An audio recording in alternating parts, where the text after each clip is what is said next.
Hey team, it's Mr. McQuaid here from Action Karate. I am here in Massachusetts, Norton, Massachusetts to be exact, with the great Master Rappold, and he was gracious enough to let us do a little bit of a quick, small interview. So, first off, Master Rappold, how are you doing today, sir? Mr. McQuaid, whenever I'm around you, I feel good. Oh, that's awesome. I love hearing that, sir. Thank you very much. You're just such a bowl of positive energy every time I see you. You're always the type of person that has a kind word. You always have a smile on your face. It's just, how could somebody not? I agree, sir. You know? And the video could not possibly get better than that, so we're going to cut it. Just kidding. That's all I wanted him to say. So, Mr. Rappold, you've been doing martial arts for how long, sir? 37 years. 37 years. And what do you think is the, if you had to put, we talk about mental benefits all the time, because it's our job. Yes. We teach focus and discipline. If you had to say what you thought would be one of the, or if not top three, because I know it's hard to pick sometimes, best benefits that a child could get through martial arts, what would you say? I might answer the question a little bit more generically. Okay. So the name of our school is Personal Best Karate. So my focus has always been, and really since the age of 16, don't ask me why, I have been just fascinated with what makes the difference between one person and another person. My uncle gave me a book when I was 16 years old, and it just kind of opened me up to thinking about this. And maybe, maybe it was there before, but that's as far back as I can go. So what I do is I use martial arts. It said that we use something like 5% of our brain. Yes, sir. Myself and my team, we're focused on unlocking the other 95%. And whether we can do that, or not, our goal is to grow potential. So when somebody comes into our martial arts school, if they're looking for more confidence, that's what our instructors go to work on. If they're looking for more focus or, concentration, if they're looking to be able to understand protection and awareness skills to deal with a bully, or if they're an adult that's looking to, take some time to invest in themselves so that they can decrease their stress and be better outside of the school. I think the best schools, the best organizations I've seen, I think whether they phrase it that way or not, that's really what they're doing. They're growing potential. So it's not about me, it's really about them and what is it, what is their outcome for taking martial arts, and then it's our responsibility to be able to, teach, instruct, and inspire them so that they can realize that. Absolutely. Amazing answer.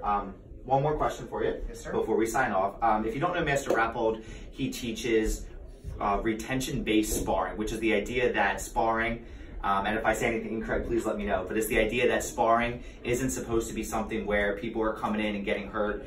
It should be something extremely safe. Safety is a huge, huge thing here, and as we try to do in our schools as well, we absolutely teach safety and sparring. So what do you think the benefits, if I came to you and I said, I don't want to spar, convince me to spar, or convince my kid to spar because he needs X, Y, and Z, what would you say about sparring, and why do you think sparring is crucial to martial arts in general? Well, I'm going to do my best to answer the 26 questions you just asked. So, first of all, I would start with this. I think it's impossible to not like sparring. I think it's impossible to not like studying music. I think it's impossible to not like studying dance or improv, as we were talking about before the video went on.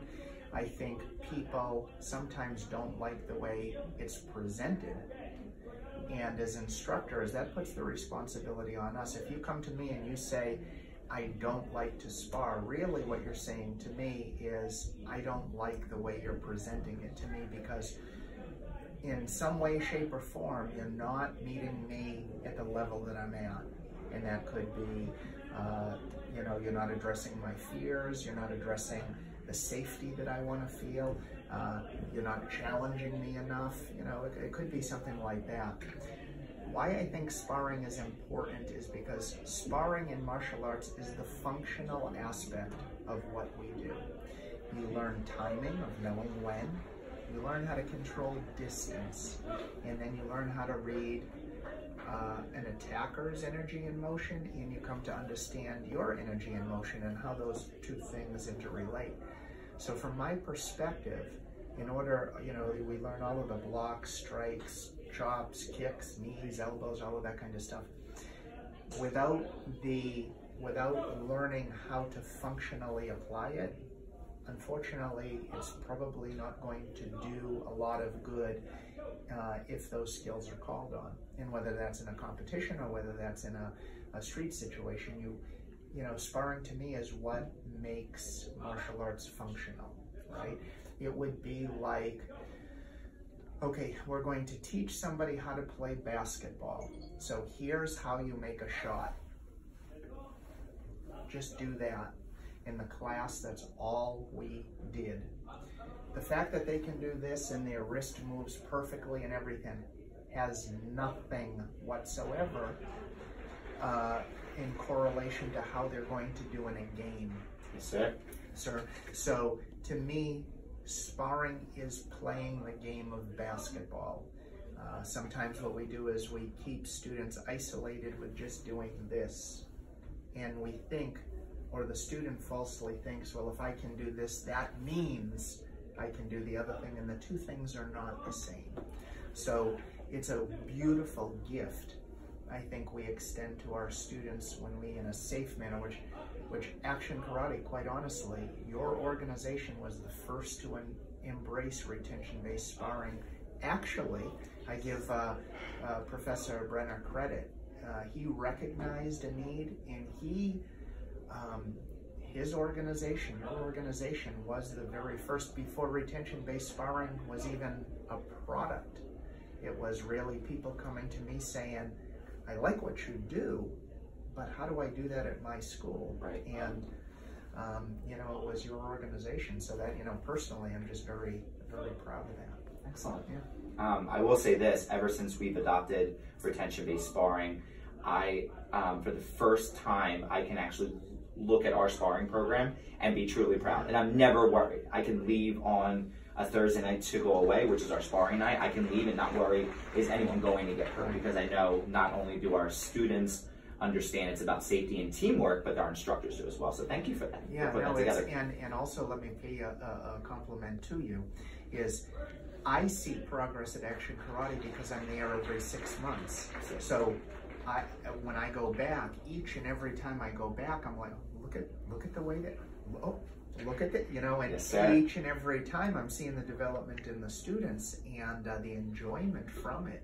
And when I go back to the first time I went, you were an open-minded organization, but your students, that wasn't necessarily a part of your curriculum. Correct. Outside of some people that like to, just throw on the equipment and bang. Yes, sir. Now it's like everybody's, embracing it, which is nice. Really, really nice. So thank you. Absolutely. Helps elevate everybody. Absolutely. Not just Yes, instructors. So, guys, again, this is Master Rappold. He runs schools all in the Massachusetts area, right? This is his Norton location. Absolutely beautiful location. I might even give you guys a little bit of a tour around before I leave, but I hope you guys are enjoying your weekend or whenever I post this video. And thank you, Mr. Rappold, for everything, sir. Much appreciated. And thank you, Miss Francesca, for videotaping us. Not a problem. Training. Cool.